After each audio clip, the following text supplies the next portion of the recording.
تحياتي لحضراتكم واهلا بيكم وحلقه جديده من برنامجنا في الصميم.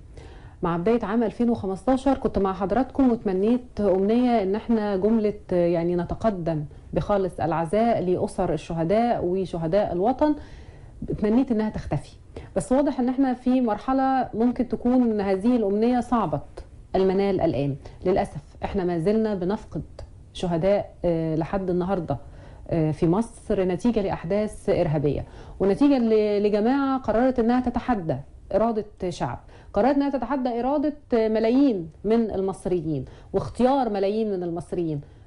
يعني فكرة إفساد فرحة المصريين، وفكرة أن احنا كل ما نحس أن احنا تقدمنا ونجحنا خطوة فنلاقي أعمال إرهابية ترجعنا تاني أو تخلينا نيأس من هذه المرحلة. أعتقد أنها برضو كمان فكرة بعيدة المنال. يعني لو هم قاصدين افساد فرحه المصريين ماشي، احنا بنزعل وبنتضايق وبنحزن وبنبقى كمان بنغلي من جوانا، بس اكيد ان ده ما بيزيدش غير او ما بيخليناش نقول غير ان احنا مستمرين وان احنا قادرين على ان احنا نرجع مصر مره تانية. بس قادرين ان احنا نرجع مصر تانية المفروض مع اراده مصريه واراده سياسيه واضحه وصريحة. ازاي يبقى في خطة متكاملة للقضاء على الارهاب، ازاي ممكن ان احنا نواجه ما يحدث في مصر الان. فكرة مش عملية ان انا بلقي لوم على مسؤولين ولا بحمل مسؤول فكرة الخطأ، ولكن السؤال الموجود احنا عندنا في اداراتنا وفي مؤسساتنا فكر وخطة استراتيجية موضوعة من أجل القضاء على الإرهاب،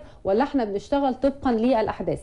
مجهود كبير بتقوم به الدولة علشان تقدر انها تحارب الإرهاب، ودايما بنؤكد أن مصر بتحارب الإرهاب، ولكن هل هناك آلية للتعامل مع هذه الأحداث؟ خاصة ان احنا عندنا أمور كثيرة محتاجين انها تبقى موجودة على أرض الواقع في ظل أحلام وفي ظل مشروعات وفي ظل الكثير من الخطوات اللي بتتخذها مصر الآن للرجوع لمكانتها مرة أخرى. احنا عندنا خطة وعندنا آلية للتنفيذ، ولا احنا شغالين بنفس الفكر القديم وشغالين بنفس الطريقة اللي كل مرة بيحصل فيها حادث إرهابي بنكتشف أن هذا الحادث تقدم بخطوات كثيرة عن فكرة المقاومة أو الدفاع أو حتى القضاء على الإرهاب؟ كل مرة بنكتشف أن في تكتيك أكبر وفي دعم أكبر وفي تخطيط أكبر للعمليات الإرهابية اللي موجودة، وده بيخلينا نفقد كل يوم شهيد من شهدائنا. الأحداث الأخيرة بتؤكد أن هناك دلوقتي إرادة أن يتم تنفيذ العديد من العمليات الإرهابية في مصر، ما شاهدناه في سيناء، ما شاهدناه في محافظات مصر المختلفة.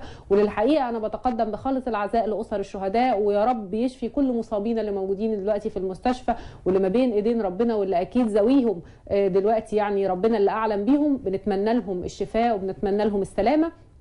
بس خلونا نقول كمان ان احنا بقينا في فكره للقضاء على شبابنا. الحادث اللي حصل في كفر الشيخ ده دليل ان بيبقى فيه تخطيط جديد، ودليل ان احنا عندنا شباب في الكليات الحربيه الان بيبقوا معرضين للخطر. فكره ان انا حتى اخوف الاهالي واخوف اولياء الامور ان اولادهم يلتحقوا بالكليات العسكريه او بكليات الشرطه، فكره ان انا ابدا اتوجه للشباب، كل ده محتاج اعاده نظر من جانب المسؤولين. واضح ان التفكير بقى مختلف في اداره العمليات الارهابيه، واضح ان كل يوم بقى عندهم تكتيك جديد، بدليل ان احنا في كل مره في نفس المكان ممكن يحصل هذا الحادث الارهابي. مره اخرى بنعي شهدائنا، مرة أخرى بنتمنى يا رب السلامة لكل جنودنا اللي واقفين يحمونا على مدار 24 ساعة في مكان وفي وقت صعب جدا إن حد يتحمله، في مكان ربنا اللي يعني وحده اللي يعلم قد إيه كم المخاطر اللي بتواجهه في هذه الأماكن من أجل حماية المصريين. ليه حضراتكم مرة أخرى وعن الأحداث الإرهابية الأخيرة اللي تعرضت ليها مصر الحقيقة، واللي كانت متكررة على مدار الفترات اللي فاتت أو يعني الأيام اللي فاتت. البعض أرجعها نتيجة للأحكام القضائية اللي موجودة، وكمان احنا بنقول من غير ما كان يبقى في عندنا احكام قضائيه، احنا كان عندنا كل يوم احداث ارهابيه بتحصل في مصر. بس جمله اللي دايما بنسمعها من المسؤولين ان الاحداث الارهابيه لن تزيدنا الا اصرارا، احنا محتاجين نشوف هذا الاصرار ومحتاجين تطبيق الاصرار ده على ارض الواقع. لان مهم قوي ان احنا نعرف هو الاصرار ده على ايه؟ الاصرار على المقاومه فقط ولا الاصرار على القضاء نهائيا؟